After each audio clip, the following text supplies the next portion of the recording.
Good morning, my dear students. So in the last class, we have to complete one of the very important second problem here in this case of journal entry. But today, we will have to solve another one of the very important third problem. Okay, now, so that is problem number 3. Okay. So last class ಅಲ್ಲಿ second problem ನ discuss ಮಾಡಿದ್ವಿ. So ಯಾವ ರೀತಿ journal entry pass ಮಾಡಬೇಕು ಅನ್ನೋದ್ರ ಬಗ್ಗೆ. Okay. So that is one of the very important problem for your examination point for 12 marks. Okay. So very important concept. Okay ನಾ ನಾನು ಹೇಳ್ತಾ ಇದ್ದೀನಿ. So journal entry ಪಾಸ್ ಮಾಡಬೇಕಾದ್ರೆ ರೂಲ್ಸ್ ಅನ್ನು ಅಪ್ಲೈ ಮಾಡಬೇಕು. ಡೆಬಿಟ್ ಮತ್ತೆ ಕ್ರೆಡಿಟ್ ರೂಲ್ಸ್ ಏನಿದೆ. Okay ನಾ so ಅದನ್ನು ನೀವು ಅಪ್ಲೈ ಮಾಡಿಕೊಂಡು journal entry ಪಾಸ್ ಮಾಡಬೇಕಾಗ್ತದೆ.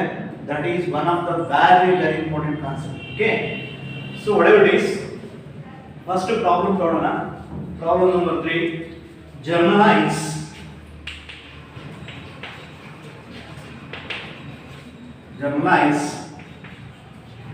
the following transactions. Journalize the following transactions. Journalize the following transactions in the books of Mr. Ravi. The books of Mr. Ravi. So the first transaction, the very important first transaction, 1/1/2018, commenced business with cash. Commenced business with cash. Commenced business with cash. Rupees 1 lakh. Rupees 1 lakh. Okay. Next one. 5/1/2018, paid into bank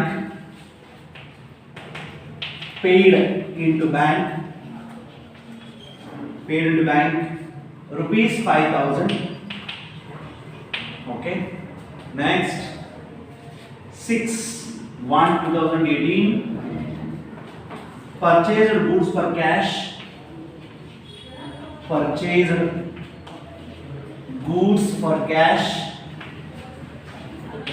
rupees 10,000. Next 10/1/2018, sold goods for cash,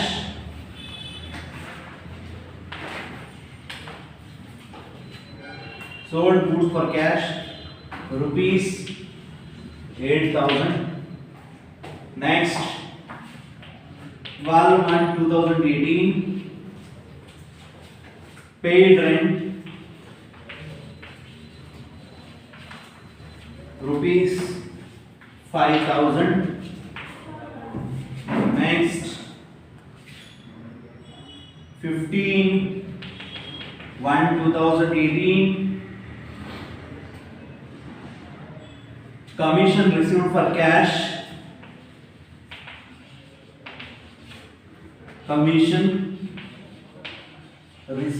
cash, rupees 5,000. Very important last transactions. 20/1/2018, paid salaries,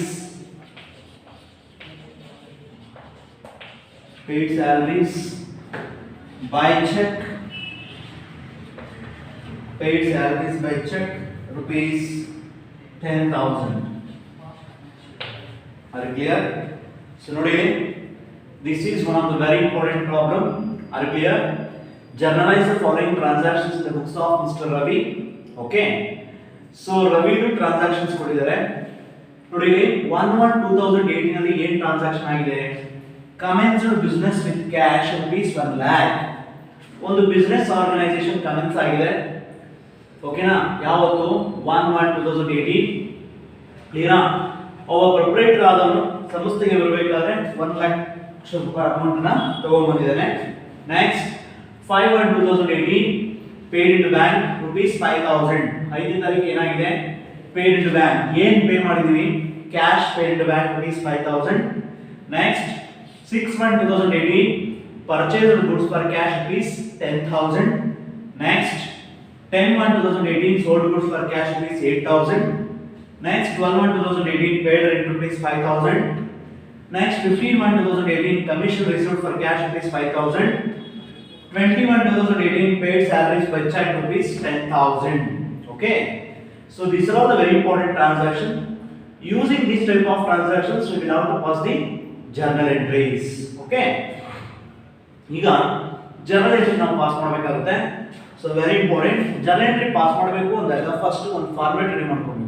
okay, very important thing, format ready ಮಾಡ್ಕೊಬೇಕು. ನೋಡಿ ಇಲ್ಲಿ format ಹಾಕೋದು first. journal entry format ನಿಮಗೆ already ಗೊತ್ತಿದೆ. So ಯಾವ ರೀತಿ ಹಾಕಬೇಕು ಅನ್ನೋದು ನೋಡಿ ಇಲ್ಲಿ.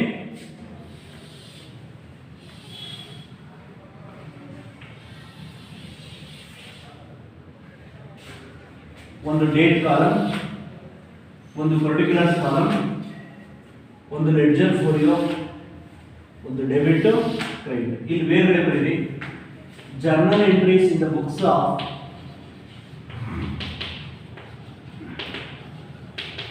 journal entries in the books of Mr. Ravi. Mr. Ravi. This is credit. Within the bracket we have to write rupees. This is debit column. Within the bracket we have to write rupees. Ledger folio. Next particulars column. This is date or serial. Are you clear? This is the format of journal entries. Are you clear? ಗೊತ್ತಾಯ್ತಲ್ಲ? journal entries in the books of Mr. Ravi in the heading ಬರೀಬೇಕು. Then date, particulars, ledger folio. So debit bracket ನಲ್ಲಿ rupees, credit bracket ನಲ್ಲಿ rupees.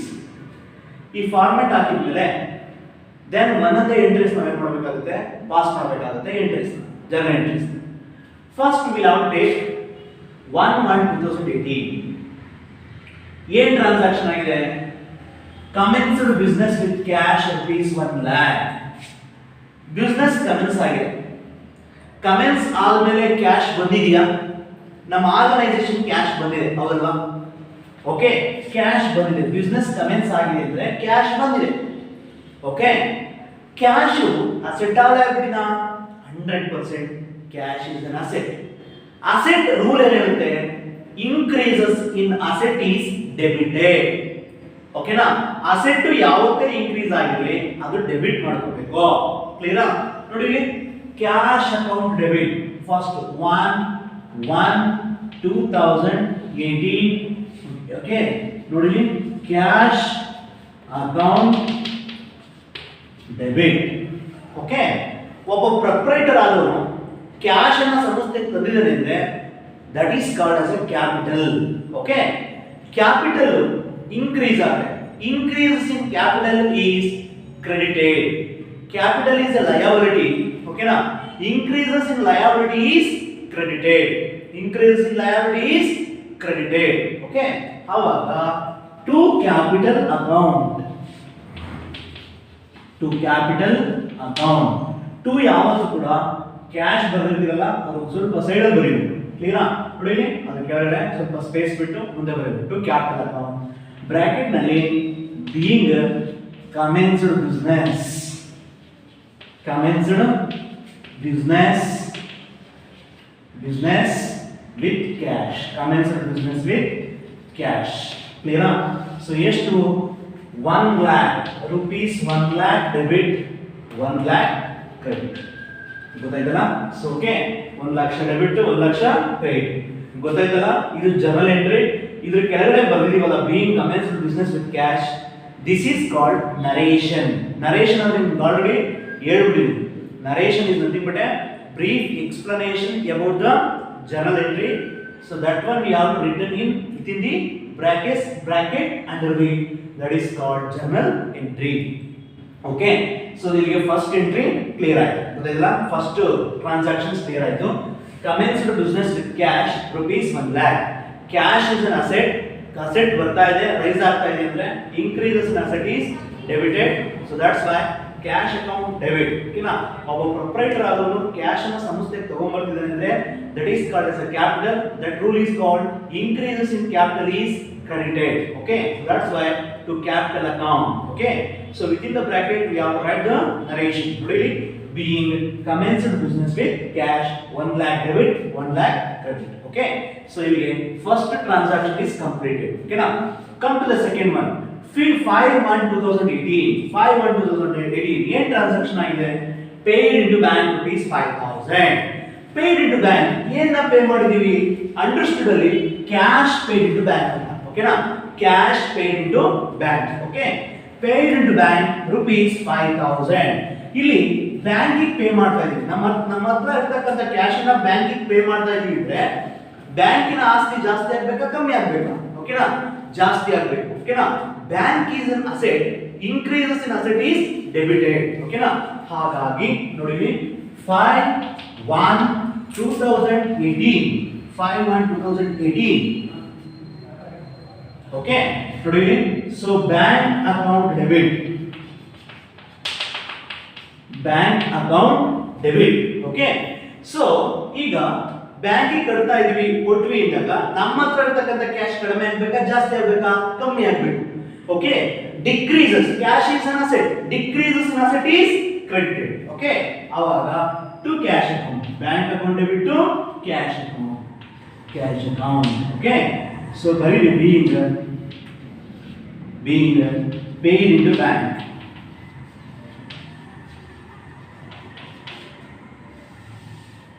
Is to 5000 debit, 5000 credit. Are you clear? So ಇಲ್ಲಿಗೆ second transactions complete ಆಯ್ತು. ಗೊತ್ತಾಯ್ತಲ್ಲ? Paid into bank understood. ಏನ್ pay ಮಾಡ್ತಾ ಇದೀವಿ? Cash pay ಮಾಡ್ತಾ ಇದೀವಿ. ಕ್ಯಾಶ್ ಅನ್ನ ಬ್ಯಾಂಕಿಗೆ ಕೊಟ್ರೆ ಬ್ಯಾಂಕಿನಲ್ಲಿ ಇರ್ತಕ್ಕಂಥ ಕ್ಯಾಶ್ ಏನಾಗಬೇಕು? ಜಾಸ್ತಿ ಆಗಬೇಕು. ಬ್ಯಾಂಕ್ ಅಸೆಟ್ ಅಲ್ಲ, ಲಯಬಿಲಿಟಿನ asset. Increases in asset is debited. ಅವಾಗ ಬ್ಯಾಂಕ್ ಅಕೌಂಟ್ ಡೆಬಿಟ್. ಓಕೆ, ಬ್ಯಾಂಕಿಗೆ ನಮ್ಮ ಹತ್ರ ಇರ್ತಕ್ಕಂಥ ಕ್ಯಾಶ್ ಅನ್ನ ಕೊಡ್ತಾ ಇದೀವಿ ಅಂದಾಗ ನಮ್ ಕ್ಯಾಶ್ ಕಡಿಮೆ ಆಗ್ಬೇಕಾ ಜಾಸ್ತಿ ಆಗ್ಬೇಕಾ? ಕಮ್ಮಿ ಆಗ್ಬೇಕು. ಹಂಗಾದ್ಮೇಲೆ cash is an asset, decreases in asset is credited to cash account 5000 being paid into bank. Okay, next ನೋಡಿ 6/1/2018 purchased goods for cash rupees 10,000. ಓಕೆನಾ? ಎಷ್ಟು ಡೇಟು? 6/1/2018.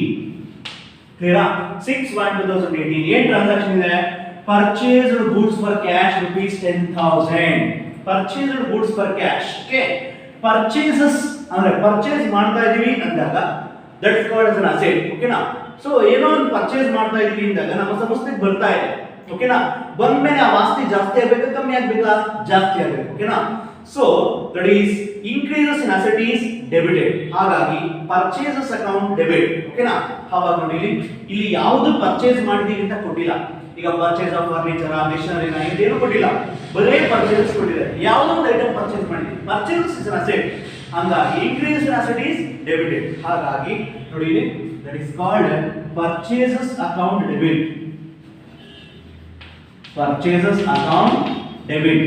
ಈಗ ಪರ್ಚೇಸ್ ಮಾಡ್ತಾ ಇದೀವಿ ಅಂದಾಗ ಓಕೆನಾ? Purchase goods for cash. Purchase ಮಾಡ್ತಾ ಇದೀವಿ ಗೂಡ್ಸ್ ಅಂತ ಹೇಳಿದಾಗ ಕ್ಲಿಯರಾ? ನಮ್ಮ ಹತ್ರ ಇರ್ತಕ್ಕಂಥ ಕ್ಯಾಶ್ ಹೋಗ್ಬೇಕಾ ಬರ್ಬೇಕಾ? ಹೋಗ್ಬೇಕಂದ್ರೆ ನಮ್ಮ ಹತ್ರ ಇರ್ತಕ್ಕಂಥ ಕ್ಯಾಶ್ ಕಡಿಮೆ ಆಯ್ತು ಅಂತ. ಕ್ಲಿಯರಾ? ಕಡಿಮೆ. ಹಾಗಾಗಿ ಕ್ಯಾಶ್ ಡಿಕ್ರೀಸ್ ಆದ್ರೆ decreases in cash is credited. ಅಂದ್ರೆ decreases in asset is credited. ಓಕೆನಾ? ಆವಾಗ ಟು ಕ್ಯಾಶ್ ಅಕೌಂಟ್. ಓಕೆನಾ? So being purchased goods for cash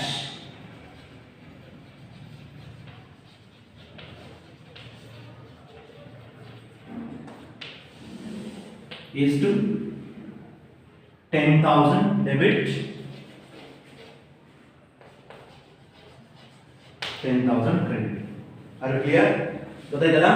Purchases is an asset, increases in asset is debited. So that's why purchases account debit. Purchase ಮಾಡ್ತಾ ಇದೀವಿ ಅಂದಾಗ ನಮ್ಮ ಹತ್ರ cash ಹೋಗಬೇಕು.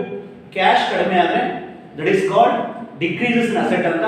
Decreases in asset is credited to cash account being purchased goods for cash. Okay, so ಇದು ಆಯ್ತು.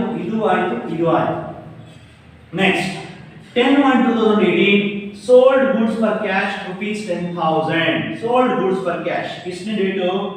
Date 10 10/1/2018 10/1/2018 sold goods for cash. ಓಕೆನಾ? ಈಗ ನಮ್ಮ ಹತ್ರ ಇರತಕ್ಕಂತ ಮೆಟೀರಿಯಲ್ಸ್ ಅನ್ನ ಅಥವಾ ಗೂಡ್ಸ್ ಅನ್ನ ನಾವು ಸೇಲ್ ಮಾಡಿದೀವಿ ಅಂದಾಗ ಓಕೆನಾ, ಕ್ಯಾಶ್ ಬರುತ್ತಾ ಹೋಗುತ್ತಾ? ಬರುತ್ತೆ. Cash is an asset. Back cash ಬಂದ್ಮೇಲೆ ನಮ್ಮ ಕ್ಯಾಶ್ ಏನಾಗಬೇಕು? ಜಾಸ್ತಿ ಆಗಬೇಕು. ಓಕೆನಾ? Cash is an asset, increases in asset is debited. ಹಾಗಾಗಿ cash account debit, cash account debit. Okay, ಈಗ cash sold is nothing but a sale. Sale income, that is called expenditure, that is called income. Okay na? Increase in income is credited. Increase in income is credited. Hagagi that is called sale to sales account. Being sold goods for cash.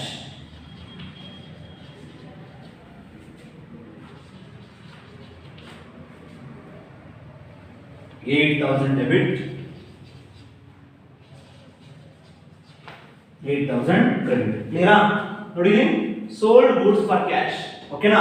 ಅಂದ್ರೆ sold is nothing but a sale. ಓಕೆನಾ? Sale ಮಾಡಿದೀವಿ cash ಗಾಗಿ. Clear? sold goods for cash. Sale ಮಾಡಿದ್ಮೇಲೆ cash ಬಂತಾ? ನಮ್ಮ ಹತ್ರ ಬಂತಾ? Cash is an asset. Increase in asset is debited. Cash account debit. ಓಕೆನಾ? That is sale. ಸೇಲ್ ಮಾಡಿದೀವಿ, ದುಡ್ಡು ಬರ್ತಾ ಇದೆ ಅಂದ್ರೆ income expenditure? Income. Increases income is credited to sales account. Being sold good for cash. ಈ ರೀತಿಯಾಗಿ ನೀವು ಅರ್ಥ ಮಾಡ್ಕೊಂಡು ಎಂಟ್ರೀಸ್ ಏನು ಮಾಡಬೇಕಾಗುತ್ತೆ? ಪಾಸ್ ಮಾಡಬೇಕು. ಕ್ಲಿಯರಾ? ಸೊ ಇಲ್ಲಿಗೆ 1 2 3 4 ಟ್ರಾನ್ಸಾಕ್ಷನ್ಸ್ ಆಯ್ತು, ರಿಮೈನಿಂಗ್ 3 ಇದೆ. ಸೊ 3 ರ ನೆಕ್ಸ್ಟ್ ಮಾಡ್ತೀನಿ ನೋಡಿ ಇಲ್ಲಿ. ಸೊ ಇದನ್ನ ರನ್ ಮಾಡ್ತಾ ಇದ್ದೀನಿ.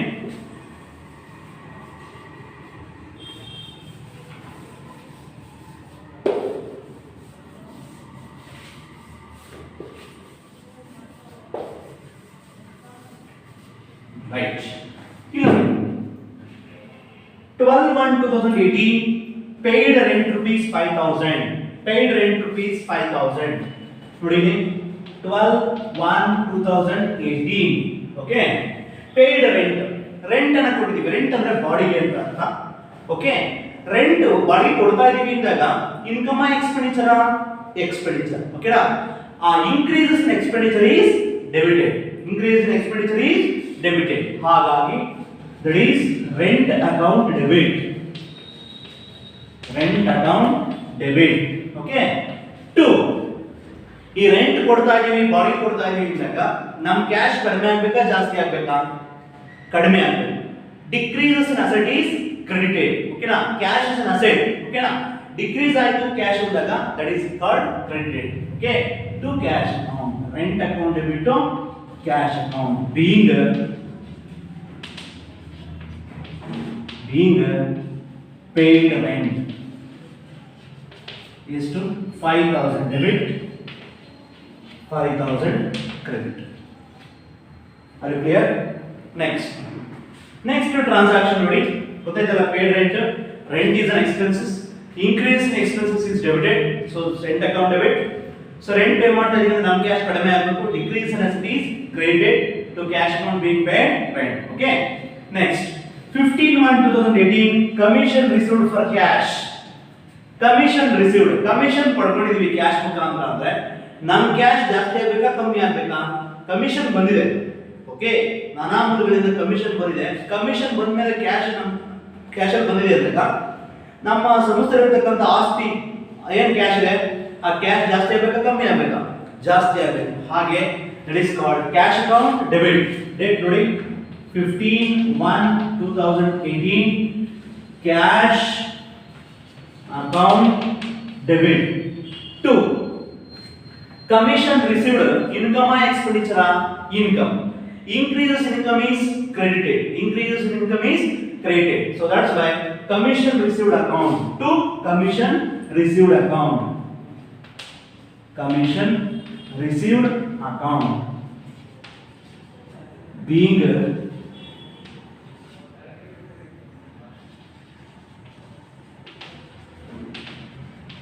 commission received for cash. ಎಷ್ಟು ಅಮೌಂಟ್? 5,000 debit, 5,000 credit. ಇನ್ನು ಲಾಸ್ಟ್ ಟ್ರಾನ್ಸಾಕ್ಷನ್ ಇದೆ, ಲಾಸ್ಟ್ ಟ್ರಾನ್ಸಾಕ್ಷನ್ ನೋಡಿರಿ.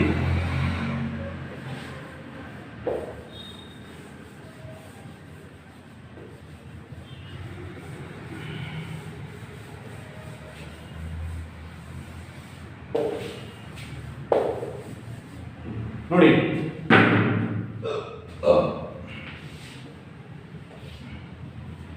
ಲಾಸ್ಟ್ 20 ತಾರೀಕು 20th 1/2018 ಏನಿದೆ ಟ್ರಾನ್ಸಾಕ್ಷನ್ ಇದು ಗೊತ್ತಾಯ್ತಲ್ಲ. Commission received account, commission received for cash, cash is an asset, increases in asset is debited. Commission receive ಮಾಡ್ಕೊಂಡಾಗ cash ಬಂತು, ಕ್ಯಾಶ್ ಏನಾಯ್ತು ಜಾಸ್ತಿ ಆಯ್ತು, increase in asset is debited, so cash account debit.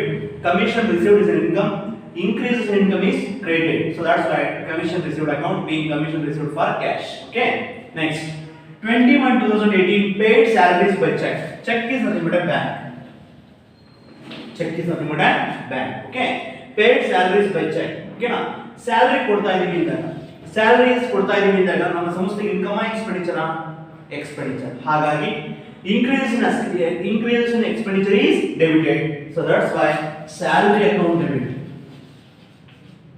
salary account debit 2. Okay, ಈಗ salary ಕೊಡ್ತಾ ಇದೀವಿ ಅಂದಾಗ check ಮುಖಾಂತರ ಕೊಡ್ತೀವಿ, ಚೆಕ್ ಮುಖಾಂತರ ಕೊಡ್ತೀವಿ ಅಂದ್ರೆ ಚೆಕ್ ತಗೊಂಡು ಬ್ಯಾಂಕ್ ಹೋಗ್ತಾರೆ. ಬ್ಯಾಂಕ್ ಅಲ್ಲಿ ಏನಾಗುತ್ತೆ, ಬ್ಯಾಂಕ್ ಅಲ್ಲಿ ದುಡ್ಡು ಕೊಡ್ತಾರೆ ಅಂದಾಗ ಬ್ಯಾಂಕಿನ ಆಸ್ತಿ ಏನಾಗಬೇಕು, ಕಮ್ಮಿ ಆಗಬೇಕಾ ಜಾಸ್ತಿ ಆಗಬೇಕಾ, ಕಮ್ಮಿ ಆಗಬೇಕು. ಓಕೆನಾ, decreases in asset is credited. ಓಕೆನಾ, ಸೊ ಬ್ಯಾಂಕ್ ಅಲ್ಲಿ ಈಗ ಪೇಡ್ ಸ್ಯಾಲರೀಸ್ ಬೈ ಚೆಕ್ ಅಂದಾಗ ಸ್ಯಾಲರಿ ಕೊಡಬೇಕಾದ್ರೆ ನಾವು ಏನು ಮಾಡ್ತೀವಿ, ಚೆಕ್ ಕೊಡ್ತೀವಿ, ಚೆಕ್ ತಗೊಂಡು ಏನು ಮಾಡ್ತಾರೆ ಬ್ಯಾಂಕ್ ಹೋಗ್ತಾರೆ. ಬ್ಯಾಂಕ್ ಹೋದಾಗ ಬ್ಯಾಂಕ್ ಇರತಕ್ಕಂಥ ಕ್ಯಾಶ್ ಏನಾಗಬೇಕು, ಕಮ್ಮಿ ಆಗಬೇಕು. ಓಕೆನಾ, so decrease in asset is, bank is an asset, decrease in asset is credited. Okay, to bank. Okay, ಈಗ ಎಕ್ಸಾಂಪಲ್ ಪೇಡ್ ಸ್ಯಾಲರೀಸ್, ಇಲ್ಲಿ ಚೆಕ್ ಕೊಡಲ್ಲ, ಏನು ಕೊಡಲ್ಲ, ₹10,000 ಹೇಳ್ತಾನೆ, ಅವಾಗ ಸ್ಯಾಲರಿ ಅಕೌಂಟ್ ಬಿಟ್ಟು ಕ್ಯಾಶ್ ಅಕೌಂಟ್, ಏನು ಕೊಡೋದಿಲ್ಲ ಇದ್ರೆ ಕ್ಯಾಶ್ ಅಕೌಂಟ್. ಓಕೆ, ನಾವು ಚೆಕ್ ಅಂತ ಕೊಟ್ಟಿದ್ರೆ bank account. Okay, being paid salaries, paid salary by check, ಎಷ್ಟು, that is 10,000 debit, 10,000 credit. Okay, so this is the third problem. Are you clear? This is one of the very important problem. ಹೇಳ್ತಾ ಇದ್ದೀನಿ ನೋಡಿ, journal entry compulsory ಆಗಿ ನಿಮ್ಮ examination ಅಲ್ಲಿ 12 marks ಗೆ section D ನಲ್ಲಿ first question ಇರುತ್ತೆ. ಓಕೆನಾ, ಸೊ ಇಷ್ಟು ಕ್ಲಿಯರ್ ಕಟ್ ಆಗಿ ಹೇಳ್ತಾ ಇದೀನಿ ಅಂದಾಗ ನೀವು ಅದನ್ನ ಗಮನ ಇಟ್ಟು ಕೇಳ್ಕೊಬೇಕು, ತಿಳ್ಕೊಬೇಕು. ಕ್ಲಿಯರಾ, ರೂಲ್ಸ್ ಅನ್ನು ಅಪ್ಲೈ ಮಾಡಿ, ನಾನು ರೂಲ್ಸ್ ಬರ್ಸಿದೀನಿ. ಓಕೆನಾ, so increase in asset is debited, decrease in asset is credited, increase in expenses is debited, decrease in expenses is credited, increase in capital is credited, decrease in capital is debited, increase in liability is credited, decrease in liability is debited. Okay na, increase in income is credited, decrease in income is debited. ಈ 5 rules ಏನಿದೆ, ಆ 5 rules ಮೇಲೆ apply ಮಾಡಿದ್ರೆ so ನಮ್ಗೆ ಈಸಿಯಾಗಿ journal entry ಬಂದ್ಬಿಡ್ತು ಅಂತ. ಕ್ಲಿಯರಾ, ನಿಮ್ಗೆ ಯಾವುದು ಅಸೆಟ್, ಯಾವುದು ಲಯಬಿಲಿಟಿ, ಯಾವುದು ಎಕ್ಸ್ಪೆಂಡಿಚರ್, ಯಾವುದು ಇನ್ಕಮ್ ಅಂತ ನಾನು ಇಲ್ಲಿ ಹೇಳ್ತಾ ಇದ್ದೀನಿ. ಓಕೆನಾ, cash is an asset, rent is an asset, furniture is an asset, machinery is an asset. Clear? So paid salary, rent ಇವೆಲ್ಲ ಏನು ಬರ್ತವೆ, ಇವೆಲ್ಲ ಎಕ್ಸ್ಪೆಂಡಿಚರ್. ರಿಸೀವ್ಡ್, ಕಮಿಷನ್ ರಿಸೀವ್ಡ್ ಅಂತ ಇದೆ, ರಿಸೀವ್ ಬಂದಿದೆ ಅಂದ್ರೆ ಇನ್ಕಮ್ ಅಂತ ಅರ್ಥ. ಕ್ಲಿಯರ್? ಇವೆಲ್ಲ ನೀವು ನೋಡಿಕೊಂಡು ಎಂಟ್ರೀಸ್ ನ ಪಾಸ್ ಮಾಡಿ 100% it is very easy concept. Clear? So ಈಸಿಯಾಗಿ ನಿಮಗೆ 12 ಮಾರ್ಕ್ಸ್ ಬರುತ್ತೆ. ಸ್ವಲ್ಪ ಆ ರೂಲ್ಸ್ ಅನ್ನು ಅಪ್ಲೈ ಮಾಡೋದು ಕಲ್ತ್ಕೊಂಡ್ರೆ 100% it is very easy. Clear? So this is called journal entries. Clear? So here problem number 3, ಮೂರು ಪ್ರಾಬ್ಲಮ್ಸ್ ಕಂಪ್ಲೀಟ್ ಆಯ್ತು. So in the next class we will have to start solve another 4 very important problem regarding to the journal entries. Okay na, next class ಅಲ್ಲಿ 4 problems ನ solve ಮಾಡೋಣ. Okay na, so but today we will have to complete so the third very important problems regarding to the journal entries. Okay, thank you.